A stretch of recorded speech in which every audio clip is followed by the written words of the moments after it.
folks? Welcome to a new episode of Toxic Detox Labs, cleansing your life one episode at a time. Before we jump in, let me just say I am beyond excited about today's video. We're driving into something fresh, something I've never shared before, and honestly, I think this concept is going to be a game changer for you lovebirds. All right, let's talk about something that I know drives people up the wall. How to communicate your standards with the guy. So here's the deal.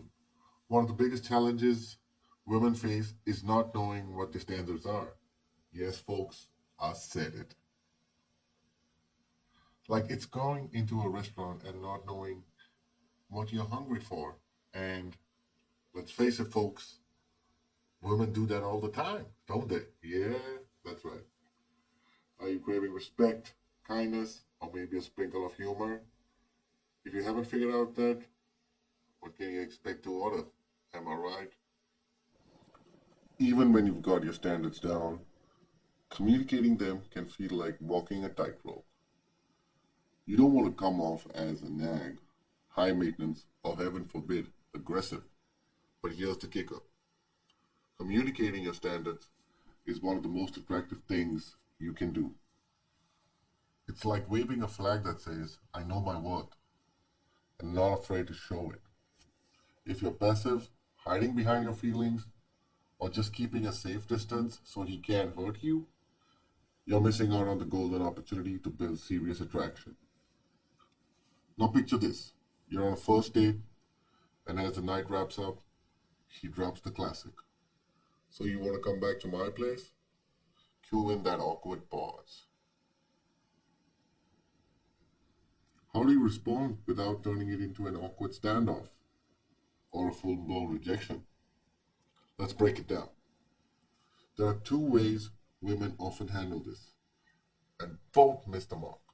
First, there's the overly aggressive approach. You know, the one where she snaps, are you kidding me? You think I'd come back to your place after one date? Ouch. That's a surefire way to bruise his ego and have him running for the hills. Then there's the too sweet approach. This is where you might say something like, I've got an early morning, so I should probably head home. Sure, it's polite, but he's left scratching his head wondering if you're just busy or if he moved too fast. Or worse, you go along with it because you don't want to rock the boat, even though you're not really comfortable. Neither of these approaches does you no favors. Now here's where things get interesting. Let me introduce you to the concept of Bliss Point.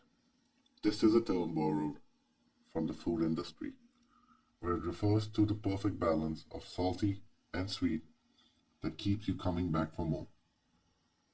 Ever find yourself eating that one snack you just can't stop munching on?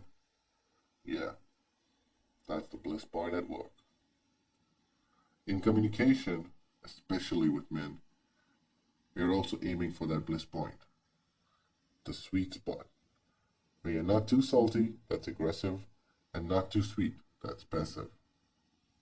The woman who's overly aggressive, she's all salt, creating tension that leaves a bad taste. The woman who's too sweet, not enough seasoning, is going to lose interest fast. So how do you hit that perfect bliss point? Imagine you respond to that invitation with something like, you know, there's a part of me that would love to come back with you because you're super attractive, but it's not my style to move that quickly. However, if you want to take me out later this week or next, I'd love that. Now let's unpack this gem. 1. Attraction. There's a part of me that would love to come back with you because I think you're really attractive. You're letting him know you're interested, and that's creating some delicious tension. 2. Standards. But that's just not my style. I don't move that quickly. Boom.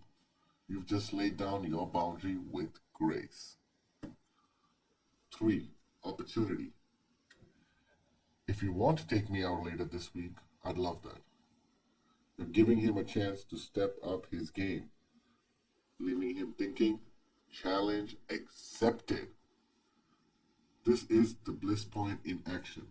It's the perfect mix of salty and sweet that keeps him hooked, wanting more, and most importantly, respecting you. I'm not gonna lie, folks. When I told my students to try it and it worked, I was practically jumping out of my chair. The Bliss Point might just be one of the most exciting ideas I've come across in a long time in dating. And when it comes to attraction and human dynamics, this, guys, is powerful. So did you guys like this? Was this example useful? If you did, then buckle up, because I've got plenty more where that came from. Thank you for joining me on Toxic Detox Labs. Don't forget to subscribe for more raw, unfiltered truth about modern dating. And if you have any topics you want us to cover, let us know in the comments below. And always remember, I got your back with that love hack.